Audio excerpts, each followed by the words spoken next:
your belly fat isn't decided at dinner. It's decided within an hour of waking up. And there is a very specific difference between those two things. Dinner feels like the moment that matters most, so that's where most diets focus all their effort. But your first waking hour sets the hormonal conditions that determine how your body handles every single meal that follows it, and almost nobody is managing that hour on purpose. 6 habits. All of them finished before most people have even opened their first work email. No calorie counting, no dinner restrictions, nothing dramatic, just the specific first 60 minutes of the day, structured the way a huge number of Japanese households have quietly structured it for generations, without ever calling it a fat loss protocol at all. Stay with me until habit number 6, because number 6 is the one that makes the other 5 compound into something bigger than the sum of their parts. Without it, you'll get 5 separate small benefits. With it, you get one connected morning sequence that works together in a way none of the 5 manage individually. But first, habit number 3 is the one that's going to surprise you, because it has nothing to do with what you eat or drink in the morning at all. It takes about 90 seconds, and it may do more for your midsection than an hour of cardio later in the day.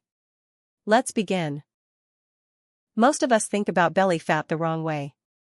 We treat it as a dinner problem, a dessert problem, an evening problem, the moment we're most likely to overeat, so the moment we assume matters most. Meanwhile, the morning gets treated as neutral territory, something to just get through on the way to the parts of the day that supposedly count. Japan doesn't treat the morning as neutral.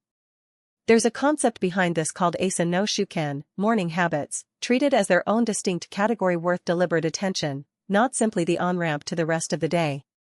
And there's a broader principle, Kigen, a good start, the idea that how a period of time begins meaningfully shapes how the rest of it unfolds, applied here to the first hour after waking specifically.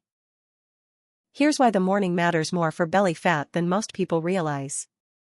Cortisol, your primary stress hormone, follows a natural daily rhythm called the cortisol awakening response. It's already at its highest natural point in the first 30 to 45 minutes after waking, before beginning a gradual decline across the day. What you do during that already elevated window either works with that hormonal state or actively compounds it, and cortisol has a well-documented, specific relationship with abdominal fat storage. Elevated cortisol preferentially directs fat storage to the visceral area, around your organs, rather than distributing it elsewhere on the body. 6 habits.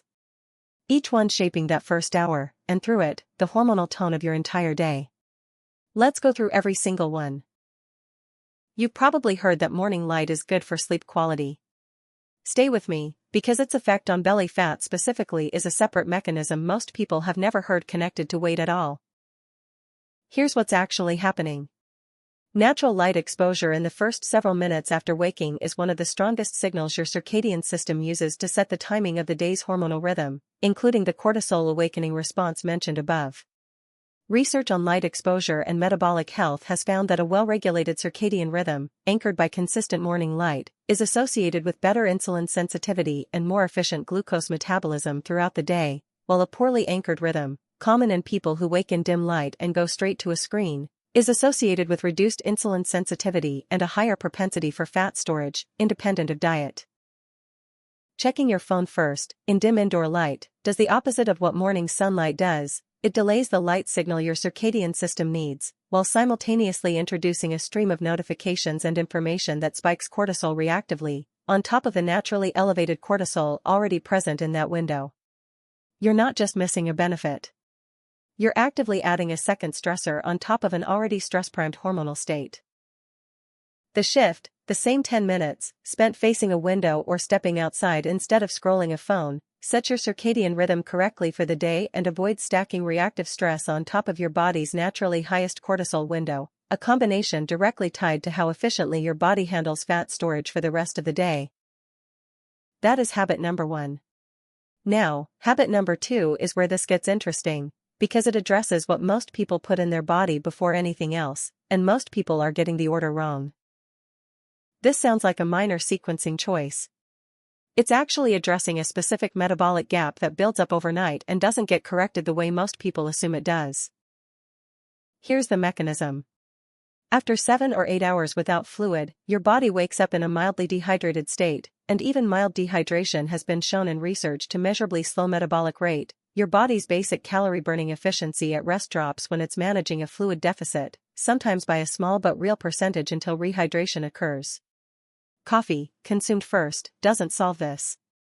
Caffeine has a mild diuretic effect and doesn't rehydrate the way plain water does, meaning many people go straight from an already dehydrated overnight state into a beverage that does little to correct it, sometimes compounding it slightly further.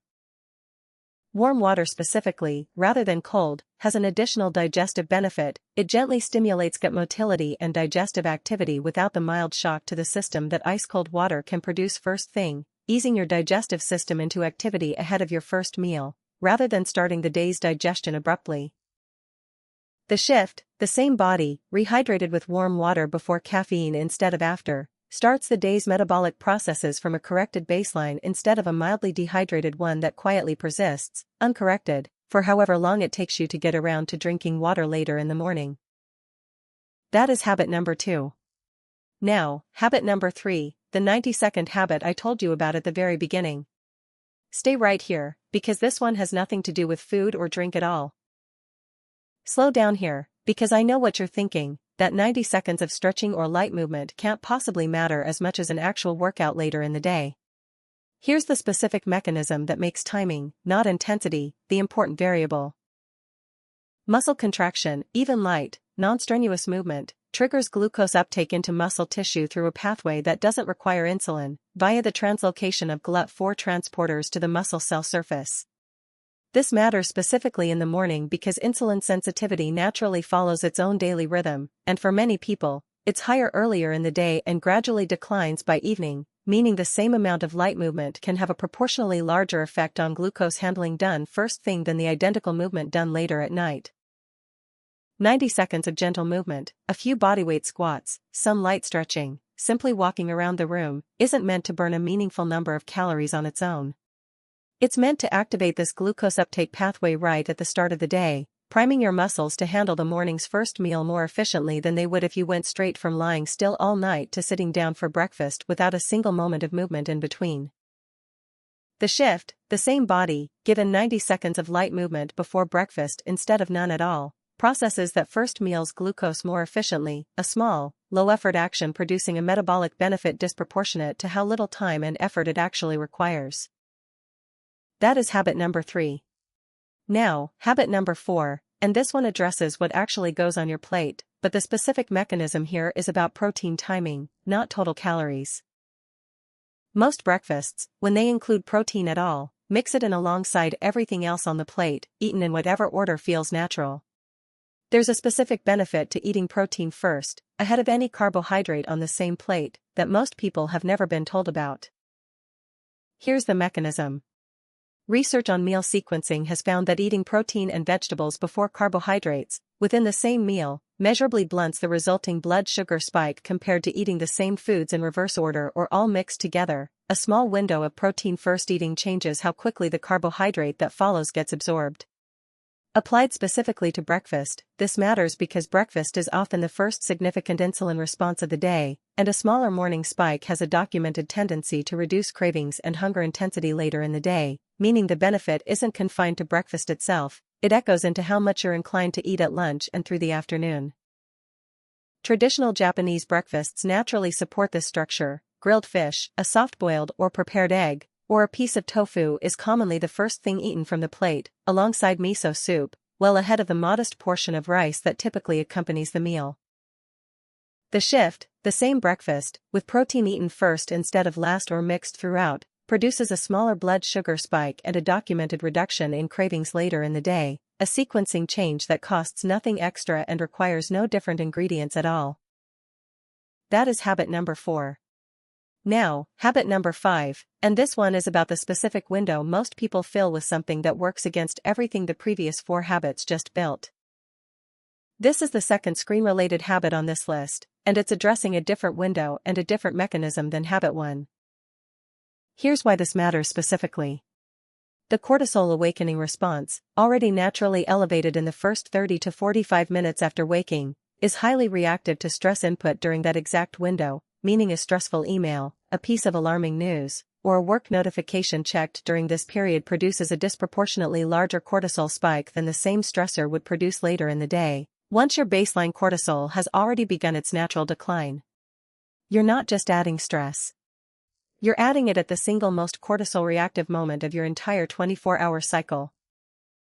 And as established earlier, cortisol's relationship to abdominal fat storage isn't abstract. Chronically elevated cortisol, repeated morning after morning through this exact pattern, is directly associated with the body's tendency to preferentially store fat viscerally rather than distributing it elsewhere. A stressful first 30 minutes, repeated as a daily habit for months or years, isn't a neutral start to the day. It's a repeated, targeted hormonal input toward exactly the kind of fat storage this entire video is about. The shift, the same stressful email or news story, encountered 30 minutes later in the day instead of in the first waking window, produces a meaningfully smaller cortisol response. The content never changes, only the timing does, and the timing alone changes how your body metabolically responds to it. That is habit number 5. Now, habit number 6, the one I told you at the very start, makes all 5 of the others compound instead of just adding up. Stay here, because this is the most important thing in this entire video. This last habit isn't a separate action at all. It's the structure that determines whether the other 5 work together or simply exist as 5 disconnected good intentions competing for the same limited morning window. Here's what I mean. Attempted independently, remember to get light, remember the water, remember the movement, remember to eat protein first, remember to avoid the phone. These are 5 separate decisions, made fresh every single morning, and 5 separate decisions are exactly the kind of thing that starts strong for a week and quietly erodes as soon as a single rushed or difficult morning breaks the pattern.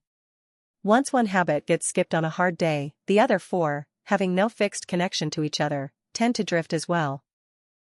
Chained together as one fixed sequence, light first, then water, then 90 seconds of movement, then a protein-first breakfast, screen still off through all of it, the habits stop being 5 separate choices and become one continuous routine, where finishing each step is the automatic trigger for starting the next. This mirrors the broader principle behind Kiggen, a good beginning. The value isn't in any single component alone, it's in the compounding, connected sequence of the whole first hour, treated as one unit rather than 5 unrelated tasks competing for your limited morning willpower. The shift, you don't need the discipline to independently remember and choose 5 separate habits every single morning for the rest of your life. You need one fixed order, done enough times that the first step, walking to the window for light, becomes the trigger that carries you automatically through all 5. That is habit number 6. Here is everything in one breath. Get natural light on your face in the first 10 minutes, before your phone. Drink a full glass of warm water before coffee. Move gently for 90 seconds before breakfast. Eat protein first at breakfast, ahead of any carbohydrate. Keep email, news, and work off your screen for the first 30 minutes. And run all 5 in the same fixed order, every single morning, as one connected sequence. 6 habits. None of them require a gym, a supplement, or a single dinner restriction. Every single one is finished before most people have even sat down at their desk. Your belly fat isn't stubborn because your evenings are undisciplined. It's stubborn because nobody ever told you the first hour of your day was already quietly deciding how your body would handle every meal that came after it. Now you know exactly what that hour should look like. So here's what I want from you before you close this video. Right now, tell me in the comments which one of these 6 your current mornings are most missing. Is it number 1, is your phone the very first thing your eyes land on every single morning? Is it number 3, do you go from lying flat all night straight to sitting down at breakfast with zero movement in between? Is it number 6, have you tried pieces of a morning routine before, but never as one connected sequence? Tell me the number, 1 through 6, in the comments right now, because naming it is the first step, and someone reading your comment might recognize their own morning in it and finally decide to change it tomorrow. If this changed how you think about your mornings, send it to the one person you know who's tried every evening diet trick except fixing the hour that actually sets the whole day's hormones in motion. They're 6 small habits away from a completely different starting point every single day. I'll see you in the next one.